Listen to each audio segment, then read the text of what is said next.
Subscribe करें हमारे YouTube channel साधना gold को और पाएं वीडियोस सबसे पहले। बेल आइकन दबाना ना भूलें। पाप और पुण्य करने वाला ये शरीर है, तो पाप करने वाला, हमने किसी के गला दबाया तो पाप, किसी के पुण्य, किसी का भला किया तो पुण्य। पाप और पुण्य करने वाला तो ये शरीर होता है, पर ये शरीर तो चिता में जल जाता है। तो जब शरीर चिता में जला या जमीन में गाड़ा, तो भाई शरीर के साथ किया हुआ पाप और पुण्य भी तो जल जाता होगा चिता के साथ। तब नारद जी ने कहा शरीर तो जलता है, पर शरीर के साथ पाप पुण्य नहीं जलता, पाप पुण्य को भोगना पड़ता है। अच्छा कैसे? बोले सुनो, एक सेठ था, कपड़ों का व्यापारी, कपड़ों की दुकान चलाकर वो घर आया, पत्नी ने भोजन कराया, सेठ जी सोने लगे। रात्रि को उन्हें एक सपना आया, सपने में उन्होंने देखा कि वो दुकान पर बैठे हैं। तभी एक ग्राहक आया, उन्होंने कहा हमें जरा 2-4 मीटर कपड़ा दे दो। तो सेठ जी ने अपनी जो शॉल ओढ़ रखी थी उसी को बीच से फाड़ दिया सपने में। उनको लगा कि हम कस्टमर को, ग्राहक को कपड़े दे रहे हैं, तो उन्होंने चीर दिया। जब फाड़ा तो जो शॉल उन्होंने ओढ़ रखी थी वो बीच से फट गई। और जब आंख खुली तो देखा ना वहां दुकान थी ना वहां ग्राहक था, पर जो शॉल फट गई, चादर फट गई, वो तो सच्ची में फट गई।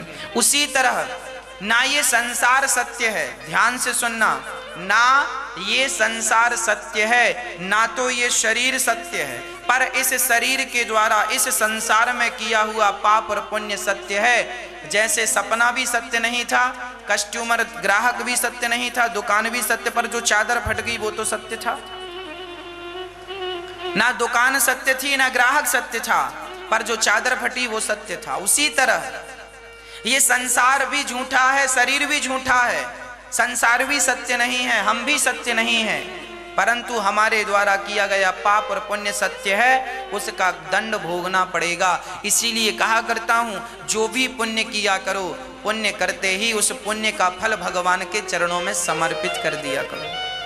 जब आप भगवान के चरणों में समर्पित कर जाते हैं ना, तो फिर आप पाप और पुण्य से बच जाते हैं, फिर आप मोक्ष के अधिकारी हो जाते हैं। यदि आप पाप पुण्य अपने ऊपर रखेंगे तो क्या होगा? उन पाप पुण्य को फिर भोगने संसार में आना पड़ेगा, तो पुनरपि जननम पुनरपि मरणम का चक्कर बना रहेगा। इसीलिए जो भी करो तुदीयम वस्तु गोविंद तुभ्यमेव समर्पित। हे नाथ, मैंने आज जो भी पुण्य किया, सारा पुण्य मैं आपके श्री चरणों में समर्पित कर रहा हूं। इसलिए तो हम कहा करते हैं कि आप सब कुछ, अर्थात अपने आप को भी भगवान के हवाले कर दो। जैसे एक अपराधी जब अपने आप को सरेंडर करता है तो दोनों हाथ उठा करके वो पुलिस के हवाले कर देता है ना? जब एक अपराधी अपने अपराध को स्वीकार करता है और पुलिस के हवाले कर देता है तो क्या होता है? उसकी सजा कम हो जाती है, क्योंकि उसने अपने आप से सरेंडर किया है। हाँ या ना? उसी तरह हम तो ये कहते हैं कि आप भी अपने हाथ, मंदिर आप जाते हैं ना, आपने कई लोगों को देखा होगा मंदिर में लोग हाथ उठाते हैं, ऐसे हाथ उठा करके दर्शन करते हैं। इसका अर्थ जानते हैं? जब भी आप मंदिर जाया करो, जब भी आप दर्शन किया करो रंगनाथ भगवान के, बिहारी जी के, राधा रमण जी के, गोविंद देव जी के, जब भी आप दर्शन किया करो तो दोनों हाथ एक बार जरूर उठाया करो। हाथ क्यों उठाना? इसका कारण है, जैसे एक अपराधी हाथ उठाता है पुलिस के सामने, इसीलिए कि मैं अपने आप को समर्पण करना चाह रहा हूं, सरेंडर करना चाह, ऐसी हाथ उठा के सरेंडर होता है कि नहीं? उसी प्रकार मंदिर में गोविंद देव जी के सामने, भगवान के सामने आप अपने दोनों हाथ उठा लीजिए और मानो ये भाव कहिए अंदर से कि हे नाथ, आज मैं अपने आप को आपके चरणों में समर्पित करने के लिए आया हूं, मैं जैसा हूं मुझे आप स्वीकार कीजिए। जब आप समर्पण करेंगे तब तो भगवान स्वीकार करेंगे, समर्पण करेंगे ही नहीं तो भगवान स्वीकार क्यों करेंगे? पुलिस वाले तो मार देते हैं आतंकवादियों को, पर कोई आतंकवादी, कोई अपराधी कहे कि साहब मां गोली मत चलाना, मैं समर्पण कर, उस पर गोली चलाई जाएगी? पुलिस गोली चलाएगी? नहीं ना, क्योंकि उसने समर्पण कर दिया।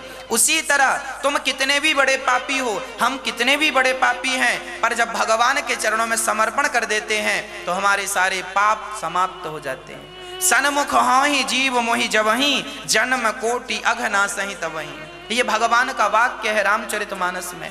कितना भी बड़ा पापी क्यों ना हो, पर वो मेरे एक बार सामने आकर खड़ा हो जाए और एक बार कह दे कि प्रभु मैं आपका हूं, उसी क्षण वो सारे पापों से मुक्त हो जाता है और जन्म और मृत्यु के चक्र से निकल जाता है। पाप और पुण्य, हम लोग पाप करते हैं तो भी वो बंधन है, पुण्य करते हैं तो भी बंधन। इसीलिए जो पुण्य करो, पर पुण्य करके सब कुछ भगवान के चरणों में समर्पण। इसीलिए कहते हैं तू कर्म कर, फल की कामना ना कर। कर्मों का फल, कर्म करके उनका फल मुझे समर्पित करता रह, कर्म करके सब कुछ मुझे देता रह, मैं तुझे दूंगा कि तुझे कब किस चीज की जरूरत है, मैं दूंगा, मैं बैठा हूं, विश्वास रख। सर्वधर्मान परित्यज्य माम एकम शरणम व्रज, अहम त्वा सर्व पापेभ्यो मोक्षयिष्यामि मा शुचः। भगवान कहते हैं एक बार मेरी शरण ग्रहण कर ले, कितना भी बड़ा पापी होगा तू, मैं तुझे अपने शरण में आते ही, मेरी शरण में आते ही मैं तुझे मोक्ष का अधिकारी बना दूंगा।